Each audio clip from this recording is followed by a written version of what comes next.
શું તમારી સાથે ક્યારે એવું થયું છે કે તમે સાચા હો પણ તમારા પક્ષમાં કોઈ જ ના હોય, ઓછા લોકો હોય?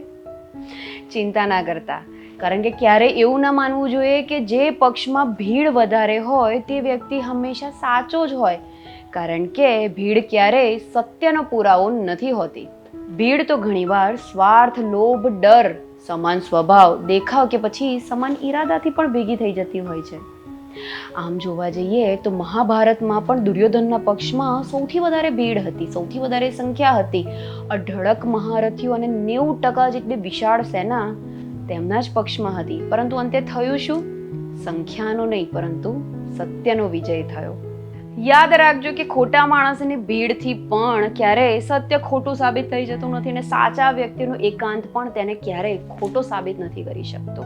થોડો સમય લાગી શકે છે, પરંતુ હંમેશા જીત તો સાચા વ્યક્તિની, સત્યની જ થાય છે, કારણ કે સમયથી મોટો કોઈ ન્યાયાધીશ નથી. જે પક્ષમાં સત્ય હોય છે, જે વ્યક્તિ સાચો હોય છે, બની શકે છે કે તેને શરૂઆતમાં થોડું સંઘર્ષ પડે, અપમાન મળે કે પછી વિરોધ પણ થાય, પરંતુ અંતે વિજય તો સત્યની જ થાય છે. જીવનના કોઈ પણ યુદ્ધ ધર્મથી જ જીતી શકાય છે. ખબર છે કેમ? કારણ કે જ્યાં ધર્મ છે ત્યાં પ્રભુ શ્રી કૃષ્ણ છે, અને જ્યાં પ્રભુ શ્રી કૃષ્ણ છે ત્યાં વિજય તો નિશ્ચિત છે. સાચી વાત ને? જય શ્રી કૃષ્ણ.